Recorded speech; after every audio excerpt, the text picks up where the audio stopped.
तो जब मुझे ग्राफ का प्रॉब्लम मिला और वो भी हार्ड वन, तब मुझे लगा कि ये इंटरव्यू तो गया। और इसके अलावा मैं बताना चाहता हूँ कि मैंने गूगल में भी इंटरव्यू दिया है। सबसे पहली गलती मैंने जो की वो ये कि मैंने इंटरव्यूअर से रिक्वायरमेंट्स की क्लैरिटी नहीं ली और डायरेक्ट सोल्यूशन बनाने पे जंप कर गया, और जिससे एक काफ़ी बैड इंप्रेशन पड़ा इंटरव्यूअर के ऊपर। नमस्ते दोस्तों, तो आज इस वीडियो में मैं शेयर करूंगा अपना अमेजॉन इंटरव्यू एक्सपीरियंस।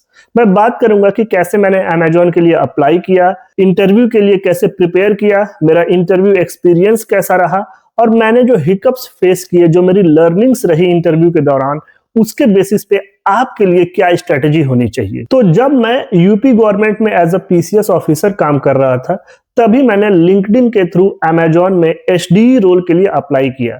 रिक्रूटर का मुझे कॉल बैक आया and they were ready for the interview.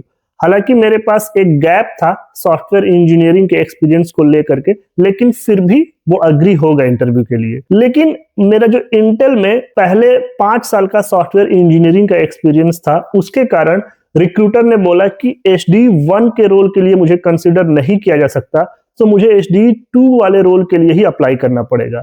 अब चूंकि मेरा सॉफ्टवेयर इंजीनियरिंग से जो टच था वो काफी टाइम के लिए छूट चुका था, तो मैं बहुत ज्यादा कंफर्टेबल नहीं था HD2 वाले रोल के लिए, क्योंकि वो थोड़ा चैलेंजिंग होता है। लेकिन मेरे पास और कोई ऑप्शन भी नहीं था, तो मैंने बोला ठीक है, मैं HD2 वाले रोल के लिए इंटरव्यू देने के लिए ही तैयार हूँ। देखिए, अब HD1 का जो इंटरव्यू होता है और HD2 का जो इंटरव्यू होता है, उनमें कुछ बेसिक डिफरेंस है। जैसे HD1 वाले इंटरव्यू में मोस्टली आपको DSA, data structure and algorithm पे ही फोकस किया जाएगा, लेकिन HD2 वाले इंटरव्यू में आपको DSA पे तो फोकस किया ही रहता है कुछ राउंड्स में, और उसके अलावा और भी बहुत सारे इंटरव्यू राउंड्स होते हैं जिसमें सिस्टम डिजाइनिंग, जिसमें आपका हाई लेवल डिजाइन कवर होता है। उसके बाद LLD जो आपकी लो लेवल डिजाइन है, उस पे भी इंटरव्यू राउंड्स होते हैं। और इसके अलावा कुछ इंटरव्यू राउंड जो आपके बिहेवियरल और लीडरशिप स्किल्स है, उसको भी इवेल्युएट करने के लिए किया जाता है।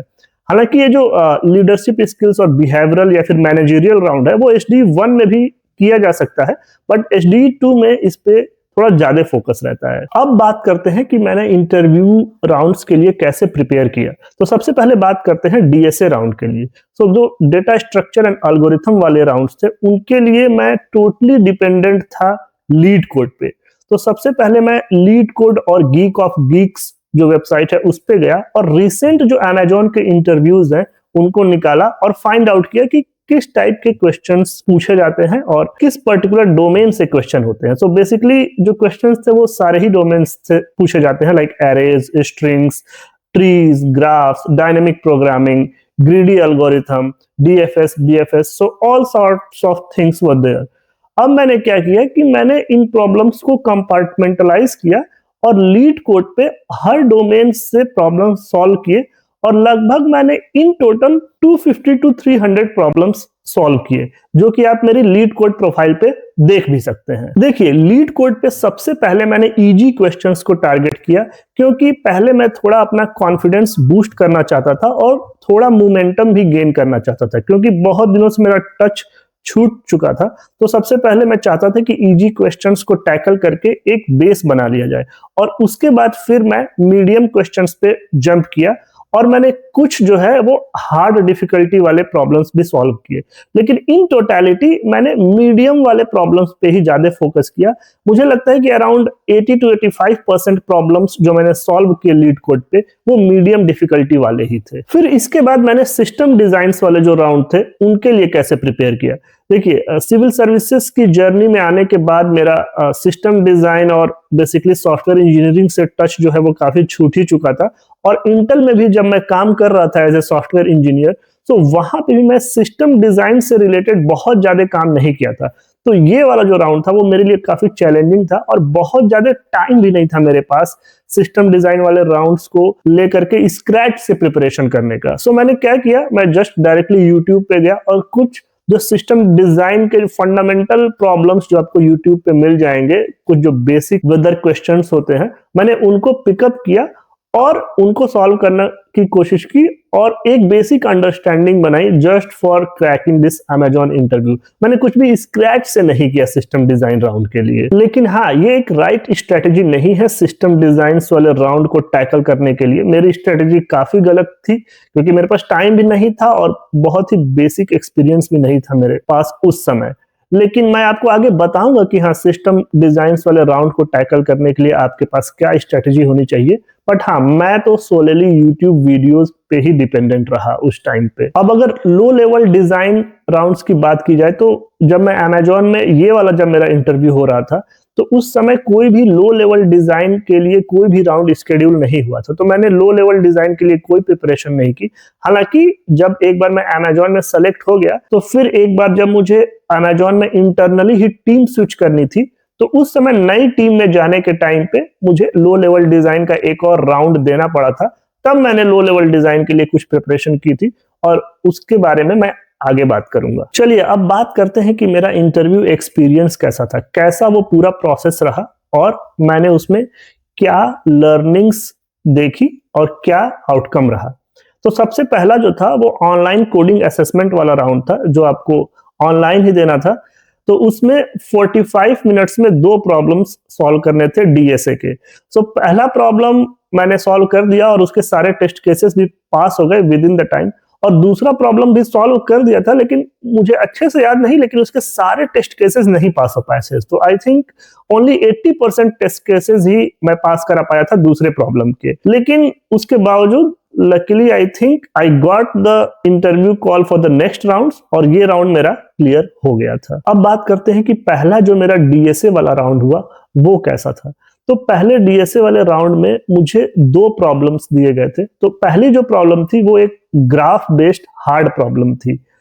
अब क्या हुआ था कि जो इस वाले राउंड के पहले का जो एक हफ्ता था जिसमें मैं सारे अपने डीएसए के क्वेश्चंस और कॉन्सेप्ट्स को रिवाइज कर रहा था, उसमें मैंने ग्राफ को रिवाइज नहीं किया और ये एक शायद बहुत बड़ी गलती हो गई थी मुझसे। और मैंने ऐसा क्यों नहीं किया, क्योंकि जो रिसेंट अमेजॉन के इंटरव्यू एक्सपीरियंसेस मैं देख रहा था लीड कोड पे और भी जो अदर वेबसाइट्स हैं उन पे, तो उसमें ग्राफ के क्वेश्चंस नहीं थे। तो मुझे लगा प्रोबेबली ग्राफ इतना प्रोमिनेंट नहीं है तो वो नहीं आएगा। तो जब मुझे ग्राफ का प्रॉब्लम मिला और वो भी हार्ड वन, तब मुझे लगा कि ये इंटरव्यू तो गया। पर फिर मैंने थोड़ा कंट्रोल लिया खुद पे और सोचा कि ठीक है, ट्राई करके देखते हैं, हद से हद क्या होगा कि सिलेक्शन नहीं होगा।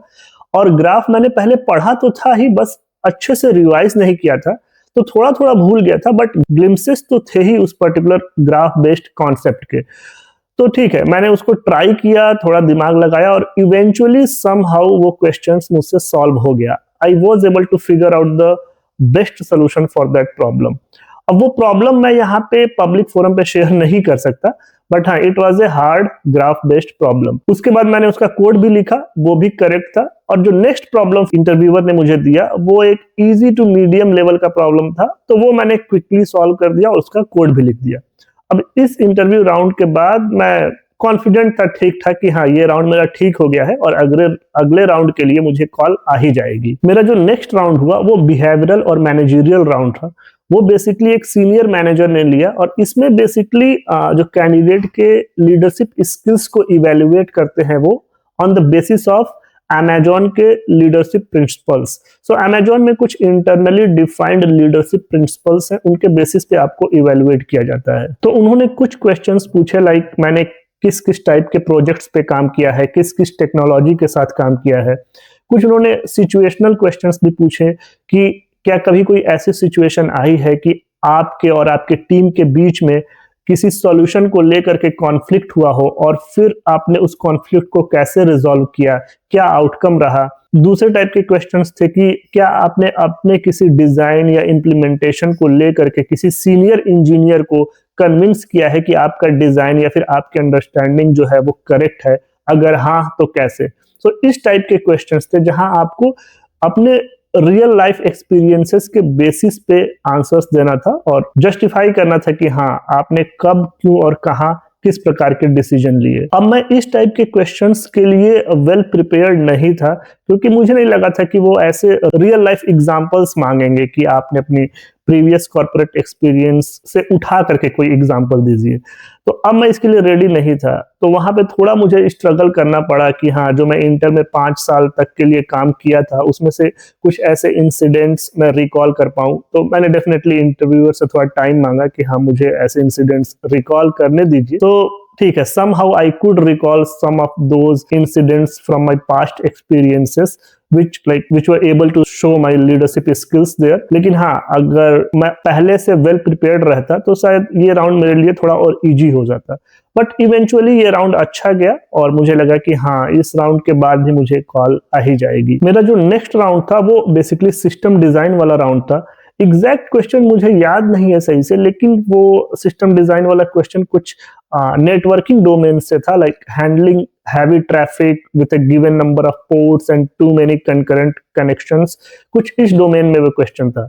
और मुझे इस पर्टिकुलर राउंड के बाद लगा कि हाँ, ये राउंड मेरा अच्छा नहीं गया था। सबसे पहली गलती मैंने जो की वो ये कि मैंने इंटरव्यूअर से रिक्वायरमेंट्स की क्लैरिटी नहीं ली और डायरेक्ट सोल्यूशन बनाने पे जंप कर गया, और जिससे एक काफी बैड इंप्रेशन पड़ा इंटरव्यूअर के ऊपर। और बाद में इंटरव्यूअर ने खुद भी बोला कि you should ask the right questions to the client regarding requirements before like going ahead to build the solution for them. और जो इंटरव्यूअर ने जो क्वेश्चन भी पूछा था इस राउंड के लिए, वो भी क्वेश्चन बहुत ही स्टैंडर्ड नहीं था जैसे क्वेश्चंस मैं अपने यूट्यूब वीडियो से प्रिपेयर करके गया था।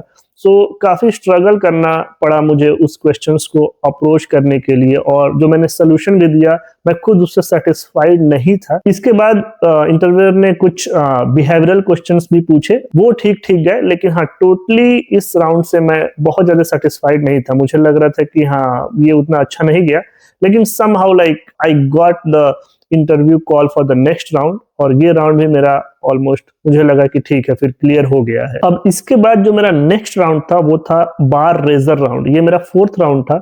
सो अमेजोन में ये एक बार रेजर राउंड होता है लास्ट में। इसमें बेसिकली डीएसए या फिर डिजाइनिंग कुछ भी पूछा जा सकता है। सो मुझसे इंटरव्यूअर ने एक DSA plus mathematics plus recursion based question पूछा। ये सबका कुछ मिक्स्ड था। एग्जैक्टली अगेन वो क्वेश्चंस मैं फिर से यहाँ पे शेयर नहीं कर सकता पब्लिक फोरम पे, but it was a good question. और वो क्वेश्चन मैंने सॉल्व तो कर दिया, बट इंटरव्यूअर ने पॉइंट आउट किया कि मैंने एक एज केस मिस कर दी है, सो सम टेस्ट केसेस फेल हो सकते हैं। फिर मैंने उसको रेक्टिफाई किया अपने कोड में, and then it was like a final solution. और फिर उसके बाद इंटरव्यूअर ने अगेन कुछ बिहेवियरल क्वेश्चंस पूछे, वो भी ठीक ठीक गए। सो ये राउंड मुझे लगा कि मेरा ओवरऑल ठीक गया, क्योंकि हालांकि मैंने कुछ एज केसेस मिस किए थे, बट वो बहुत ही माइनर थे। तो इवेंचुअली मुझे लगा कि हाँ, now I will get the offer letter. और finally after this round HR contacted me back and I got the final offer letter for Amazon SDE2 position. अब आते हैं मेरे LLD रिलेटेड इंटरव्यू एक्सपीरियंस के बारे में। हालांकि जब मैं Amazon ज्वाइन कर रहा था और ऑफर लेटर लेने तक मेरा कोई LLD राउंड नहीं हुआ, लेकिन Amazon ज्वाइन करने के कुछ महीनों बाद मुझे टीम स्विच करनी पड़ी। क्यों करनी पड़ी उस पे कभी हम बाद में बात करेंगे। परंतु जब वो मैं टीम स्विच कर रहा था तो नए टीम का जो मेरा मैनेजर था उसने मेरे पास इंटरव्यू रिकॉर्ड्स देखे और उसमें LLD राउंड से रिलेटेड कोई भी डेटा पॉइंट्स नहीं थे। तो उसने मुझे बोला कि तुम्हें एक LLD राउंड देना पड़ेगा मेरी टीम के साथ, क्योंकि मेरे पास कोई डेटा पॉइंट्स नहीं है आपके LLD स्किल्स को लेकर के, तो आपको एक LLD का राउंड देना पड़ेगा। तो ठीक है, मैंने उस टीम के साथ एक लो लेवल डिजाइन इंटरव्यू का राउंड दिया। उसमें इंटरव्यूअर ने एक क्वेश्चन पूछा, मैंने अपना अप्रोच शेयर किया और लो लेवल डिजाइन का एक कोड भी लिखा। हालांकि मैं खुद भी बहुत ज्यादा सेटिस्फाई नहीं था, क्योंकि मुझे खुद भी लग रहा था कि वो बहुत ही अच्छा डिजाइन नहीं था उस पर्टिकुलर प्रॉब्लम के लिए, और इसके बहुत सारे रीजंस हैं। क्योंकि उस टाइम पे मैं खुद भी बहुत ज्यादा प्रोफिशिएंट नहीं था लो लेवल डिजाइनिंग में। जब मैं इंटेल में भी काम कर रहा था फॉर दोस 5 इयर्स, तो वहां पे भी मैंने लो लेवल डिजाइनिंग में बहुत ज्यादा काम नहीं किया था। और दूसरा, मेरा सॉफ्टवेयर इंजीनियरिंग से बहुत टाइम तक ये टच भी छूट चुका था जब मैं सिविल सर्विस वाले अपने करियर में काम कर रहा था। इसके अलावा मुझे टाइम भी कम मिला था ये LLD वाले राउंड के प्रिपरेशन के लिए। और जब मेरा मेन Amazon में एंट्री करने के टाइम पे जो इंटरव्यू राउंड्स हुए थे उसमें LLD राउंड्स हुए ही नहीं थे और कोई LLD राउंड स्केड्यूल भी नहीं हुआ था, तो मैंने LLD राउंड की प्रिपरेशन भी नहीं की थी। तो जो भी मेरे पास 2-4 दिन थे उसी में मुझे जो करना था। तो बस मैं कुछ YouTube वीडियोस को देख करके अपने LLD स्किल्स को जितना भी मजबूत बना पाया वो किया। तो ये सब रीजंस थे कि ये मेरा राउंड उतना अच्छा नहीं गया एज पर मी, लेकिन somehow I got cleared through this round और उस टीम में मुझे ज्वाइन करने को मिल गया and I joined that team. तो ये था मेरा पूरा अमेजोन में अप्लाई करने से लेकर के और अमेजोन को ज्वाइन करने तक जो मेरा इंटरव्यू एक्सपीरियंस था वो मैंने आपके साथ शेयर किया। अब मैं आगे बात करता हूं कि इस पूरी जर्नी के दौरान मेरी क्या लर्निंग्स रही और उससे आपकी क्या स्ट्रेटजी हो सकती है और आपको किस टाइप से प्रिपरेशन करना चाहिए कि जो हिकअप्स मैंने फेस किए वो आपको ना फेस करनी पड़े। चलिए अब बात करते हैं कि मेरी क्या लर्निंग्स रही और कैसे मैंने अपने शॉर्टकमिंग्स को इंट्रोस्पेक्ट किया इस इंटरव्यू में जो भी मुझे हिकअप्स फेस हुए और कैसे मैंने इंप्रूव की अपनी स्किल्स इधर रिलेटेड विद DSA और HLD और LLD, इन सभी चीजों पे। और अब आज की डेट में मैं काफी कॉन्फिडेंट फील करता हूं। अगर आज मुझे फिर से अमेजोन का इंटरव्यू देने के लिए कहा जाए तो मुझे लगता है कि मेरे लिए अब ये काफी इजी होगा, क्योंकि अब मुझे पता है कि कहां कहां पे मुझे हिकअप्स फेस हुए थे, मेरी क्या शॉर्टकमिंग्स थी और अब मैं काफी अपने ऊपर वर्क कर चुका हूं उन सारी चीजों को इंप्रूव करने के लिए और जो आपसे मैं शेयर भी करूंगा। तो चलिए फोकस करते हैं कि आपको इंटरव्यू की प्रिपरेशन कैसे करनी चाहिए। तो सबसे पहले शुरुआत करते हैं DSA से। तो DSA के लिए सबसे पहले आपको प्रॉब्लम्स को डिफरेंट कैटेगरीज में कंपार्टमेंटलाइज करने आना चाहिए, जैसे कि arrays, string, graphs, trees, dynamic programming, recursions, mathematical questions या फिर हीप रिलेटेड क्वेश्चंस। तो इस टाइप के डिफरेंट कैटेगरीज हैं DSA के प्रॉब्लम्स की। आपको हर एक कैटेगरीज की डिटेल में समझ होनी चाहिए और प्रॉब्लम्स को हर एक कैटेगरी से सॉल्व करने आना चाहिए और हर एक कैटेगरी में आपको सर्टेन पैटर्न्स आइडेंटिफाई करने आना चाहिए।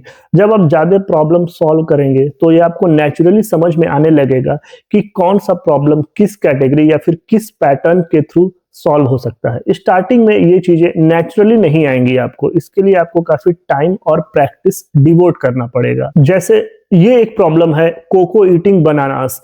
ये वैसे तो बाइनरी सर्च वाले मेथड से सॉल्व होता है, लेकिन ये आपको स्टार्टिंग में खुद से नहीं समझ में आएगा, लेकिन अगर आपने इस पैटर्न के प्रॉब्लम्स सॉल्व किए हैं तभी आपको क्लिक कर जाएगा कि हाँ इस टाइप के प्रॉब्लम्स बाइनरी सर्च से भी सॉल्व हो सकते हैं। अब ये जो चीजें हैं ये नेचुरली आपके अंदर डेवलप होंगी धीरे धीरे प्रैक्टिस के साथ, और सिर्फ ज्यादा से ज्यादा नए प्रॉब्लम्स को सॉल्व करने पे ही फोकस नहीं रखना है, आपको रिपीट और रिवाइज भी करते रहना है। आपको सेम प्रॉब्लम्स और सेम पैटर्न्स को हमेशा रिवाइज करते रहना है जब आप अपने इंटरव्यू के लिए प्रिपेयर कर रहे हो। और हर एक पर्टिकुलर कैटेगरी में आपको सारे पैटर्न्स आइडेंटिफाई करने आने चाहिए। जैसे अगर आप ट्रीज को ही ले लें, सो ट्रीज में आपका कॉन्सेप्ट क्लियर होना चाहिए कि किस टाइप के प्रॉब्लम्स में DFS मेथड सही रहेगा और किस टाइप के प्रॉब्लम में BFS मेथड सही रहेगा और दोनों में क्या डिफरेंस है। इन सब जो बेसिक कॉन्सेप्ट हैं इनकी डिटेल नॉलेज आपको होनी चाहिए और ये बस आएगा आपके पास ज्यादा से ज्यादा लर्निंग और ज्यादा से ज्यादा प्रैक्टिस के साथ। चलिए अब देखते हैं कि आपको कैसे प्रैक्टिस करनी है। सो स्टार्टिंग में जब आप प्रॉब्लम्स को सॉल्व कर रहे हैं तो किसी भी प्रकार के टाइम का टेंशन मत लीजिए कि हाँ मुझे कितने टाइम में ये प्रॉब्लम सॉल्व करनी है। सबसे पहले आप स्किल डेवलप करिए कि हाँ उस प्रॉब्लम को सॉल्व करने की सही स्ट्रेटजी और सही माइंडसेट आपके साथ डेवलप हो जाए। तो सबसे पहले जब भी आप कोई भी प्रॉब्लम लेते हैं तो उसका पहले एक सिंपल और बेसिक सोल्यूशन बनाने का प्रैक्टिस कीजिए। अब देखिए कि हाँ आप एक बहुत ही स्ट्रेट फॉरवर्ड सिंपल और बेसिक सोल्यूशन बना पाते हैं नहीं, अभी आप टाइम और स्पेस कॉम्प्लेक्सिटी की चिंता मत कीजिए। उसके बाद अगर आप एक बेसिक सोल्यूशन के साथ आ पाते हैं तो फिर उस बेसिक सोल्यूशन को लिखिए और फिर उस बेसिक सोल्यूशन को एनालाइज कीजिए कि इस बेसिक सोल्यूशन में किस पार्ट ने कितनी कॉम्प्लेक्सिटी कंट्रीब्यूट की है और फिर आइडेंटिफाई करिए कि उस सोल्यूशन के किस पार्ट को हम ऑप्टिमाइज कर सकते हैं। Then focus on that part of the solution to optimize it either in terms of space complexity or in terms of time complexity। और जब आप डिफरेंट पार्ट्स को आइडेंटिफाई करके ऑप्टिमाइज करेंगे तो फिर आप प्रोसीड करिए कि आपका फाइनल सोल्यूशन जो है वो ऑप्टिमाइज हो रहा है कि नहीं, और जब आपका फाइनल सोल्यूशन भी ऑप्टिमाइज हो जाए then you can come up with a final code. So ये स्ट्रेटेजी जब आप फॉलो करेंगे तो आपके अंदर एक माइंडसेट डेवलप होगा कि किसी भी प्रकार के प्रॉब्लम्स को कैसे सॉल्व करना है। आपको डायरेक्ट एक ऑप्टिमल सोल्यूशन प्रोवाइड करने के ऊपर नहीं जंप करना है, ठीक है।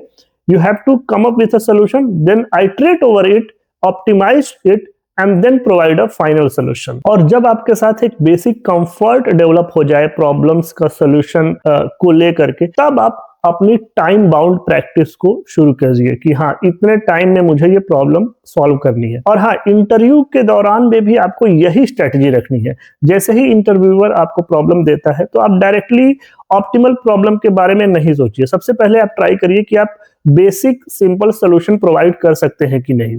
उसके बाद इंटरव्यूअर नॉर्मली आपको खुद ही बोलते हैं कि please try to optimize this problem with a better space और टाइम कॉम्प्लेक्सिटी। उसके बाद फिर आप आइडेंटिफाई करिए कि कौन सा पार्ट आपके सोल्यूशन का ऑप्टिमाइज हो सकता है और ओवरऑल जो आपका सोल्यूशन है उसकी भी टाइम और स्पेस कॉम्प्लेक्सिटी को रिड्यूस कर सकता है। फिर उस पर फोकस करिए और एक फाइनल सोल्यूशन प्रोवाइड करिए। अब बात करते हैं कि ये जो डीएसए वाले इंटरव्यू राउंड्स हैं जिसमें आपको कोड लिखना पड़ता है, उसके लिए आपको कौन सी लैंग्वेज चूज करनी चाहिए।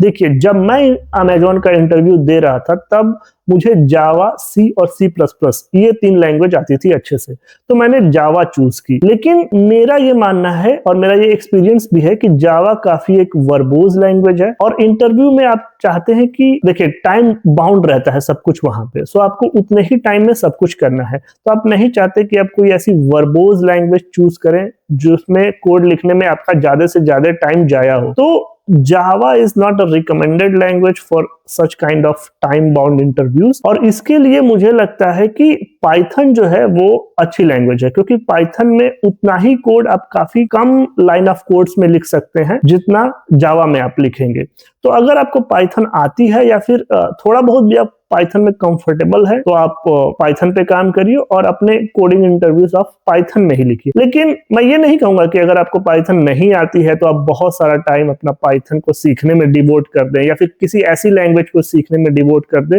जिसमें कम लाइन ऑफ कोड्स में आप सोल्यूशन दे सकते हैं। रादर देन आप अपने जो कोर कॉन्सेप्ट हैं डीएसए के उसी पे फोकस करें और पूरी तरीके से लैंग्वेज को सीखने में डिवोट ना हो जाए। लेकिन अगर आपको पाइथन आती है या फिर इसी टाइप की कोई और लैंग्वेज जिसमें कम लाइन ऑफ कोड्स में ही सोल्यूशन दिया जा सकता है तो वो बेस्ट रहता है कोडिंग इंटरव्यूज में। जावा में बेसिकली मेरा एक्सपीरियंस रहा है कि हाँ, थोड़ा टाइम लग जाता है कोड लिखने में, लेकिन हाँ, मैंने तो जावा में ही इंटरव्यू दिया था and I cleared it also. चलिए अब बात करते हैं सिस्टम डिजाइन इंटरव्यू राउंड के प्रिपरेशन के लिए। देखिए, मैंने जो प्रिपरेशन की थी अपने सिस्टम डिजाइन वाले राउंड के लिए वो तो टोटली गलत थी, वो बिल्कुल भी स्ट्रेटेजी नहीं हो सकती।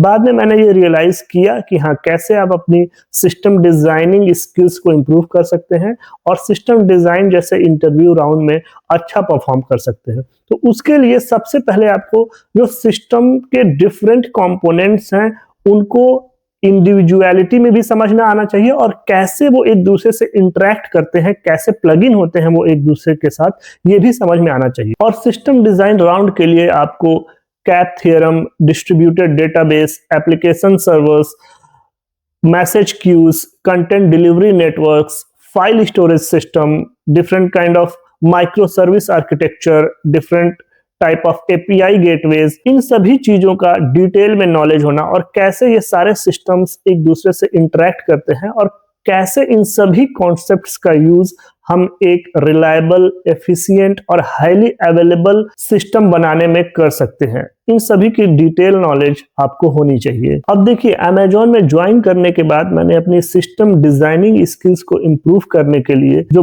बेसिक रिसोर्सेज फॉलो किए थे उसमें से मेन थी ये सिस्टम डिजाइनिंग वाली book, system designing by Alex. ये बुक आपको अमेजोन पे भी मिल जाएगी। मैंने इस बुक को फॉलो किया था और ये बुक मुझे स्क्रैच से सिस्टम डिजाइनिंग को समझने में काफी हेल्प की। हालांकि अगर आप सिस्टम के डिफरेंट कंपोनेंट्स को डिटेल में समझना चाहते हैं तो there are like various books which targets a specific part of system designing, like there are books on distributed database designing, then there are books on file storage system, फिर आपके networking domain में भी जो designing के concepts हैं उनके ऊपर भी डेडिकेटेड बुक्स हैं। बट हाँ, मैं ये कहूंगा कि just to like prepare for the interviews at such big tech companies.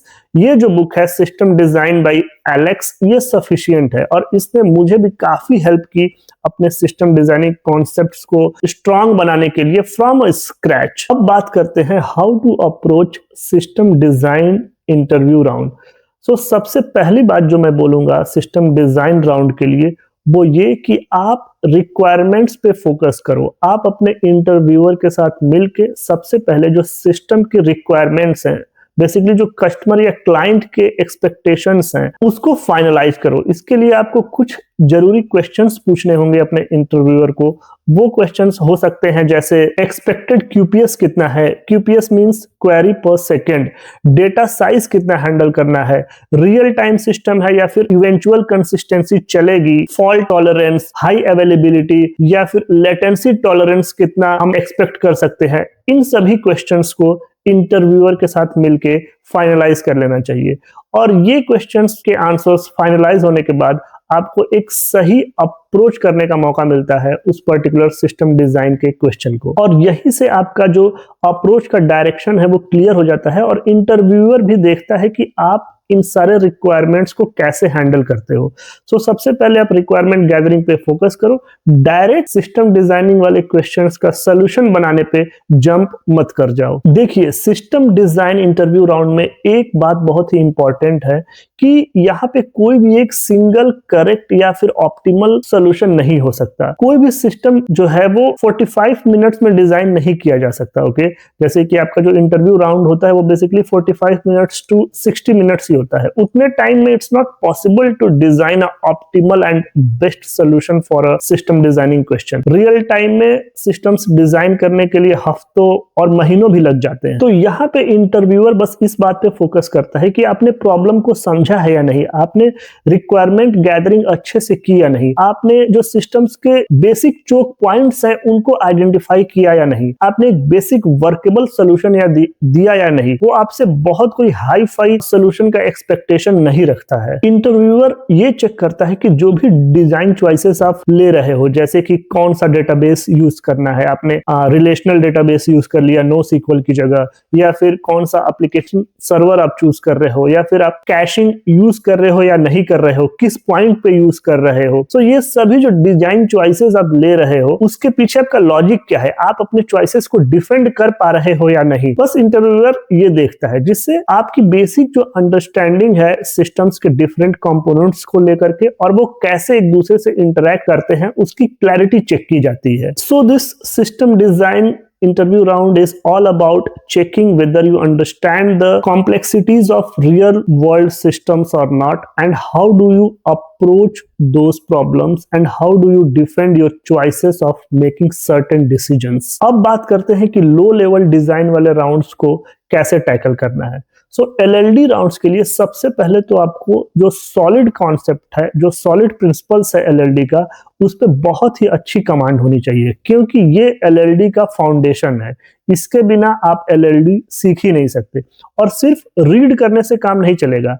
जो सॉलिड प्रिंसिपल्स में सारे जो कॉन्सेप्ट्स हैं उसमें एक एक की आपको डिटेल नॉलेज होनी चाहिए और एक दूसरे से वो कैसे रिलेटेड हैं, किस टाइम पे कौन सा यूज करेंगे, इसकी बहुत ही अच्छी अंडरस्टैंडिंग आपके पास होनी चाहिए। जैसे कि किस केस में हम इनकैप्सुलेशन का यूज करेंगे, कब इनहेरिटेंस की जरूरत पड़ती है, सिंगल रिस्पॉन्सिबिलिटी मॉडल क्या है और ये क्यों जरूरी है किसी बड़े प्रोजेक्ट की मेंटेनेबिलिटी को लेकर के, ओपन क्लोज प्रिंसिपल क्या होता है, इन सभी की समझ आपको डिटेल में होनी चाहिए। और एक बार जब आप अपनी सॉलिड प्रिंसिपल की अंडरस्टैंडिंग को सॉलिडिफाई कर लेते हैं तो उसके बाद फिर आपको आगे बढ़ना चाहिए different kind of design patterns को समझने और उसको सॉल्व करने में। सो उसमें बेसिकली 3 टाइप के डिजाइन पैटर्न्स है, एक creational, then structural design pattern and then you have behavioural design pattern. और इन्हीं तीनों कैटेगरीज में बहुत सारे डिफरेंट डिजाइन पैटर्न्स होते हैं। सो आपको बेसिकली इन तीनों कैटेगरीज को अच्छे से समझना चाहिए और इन तीनों कैटेगरीज में जो, तो एक अच्छी बुक जो मैंने भी फॉलो की थी जब मैं Amazon में एंट्री लेने के बाद अपनी LLD स्किल्स पे काम करना शुरू किया, तो वो थी head first in design principles. ये बुक काफी हेल्पफुल रही मेरे लिए अपनी लो लेवल डिजाइनिंग स्किल्स को सॉलिडिफाई करने के लिए, उसको और नर्चर करने के लिए। सो मैं रिकमेंड करूंगा कि आप भी ये बुक को फॉलो करें। और इसके अलावा और भी बहुत सारी बुक्स हैं लो लेवल डिजाइन को समझने के लिए, but you can start with this book. इसके बाद बस आपको ज्यादा से ज्यादा प्रैक्टिस करनी है, और प्रैक्टिस के साथ आपके अंदर एक नेचुरली सेंस डेवलप होने लगेगा धीरे धीरे कि किस प्रकार के सिचुएशन में कौन सा डिजाइन पैटर्न यूज करना है, किस प्रकार का लो लेवल डिजाइन किस प्रकार के प्रॉब्लम को सॉल्व करने के लिए हेल्पफुल रहेगा। तो ये बस आपके पास प्रैक्टिस से आएगा। तो सबसे पहले आप अपने सॉलिड प्रिंसिपल्स की अंडरस्टैंडिंग को सॉलिडिफाई करिए, उसके बाद डिजाइन पैटर्न्स को पढ़िए, और उसके बाद फिर ज्यादा से ज्यादा प्रैक्टिस करिए। अब बात करते हैं मैनेजरियल या फिर बिहेवियरल राउंड की। इसमें बेसिकली लीडरशिप बेस्ड प्रिंसिपल्स पे क्वेश्चंस आधारित होते हैं जो आपकी लीडरशिप स्किल्स को टेस्ट करने के लिए पूछे जाते हैं। यहाँ पे बेसिकली जो इंटरव्यूअर होता है वो आपसे आपके रियल लाइफ के एक्सपीरियंसेस पे क्वेश्चंस करता है, और फिर उसी को डीपली इन्वेस्टिगेट करता है कि आप कहीं फेक तो नहीं कर रहे हैं। अब मेरी गलती ये थी कि मैं इस प्रकार के क्वेश्चंस के लिए रेडी नहीं था।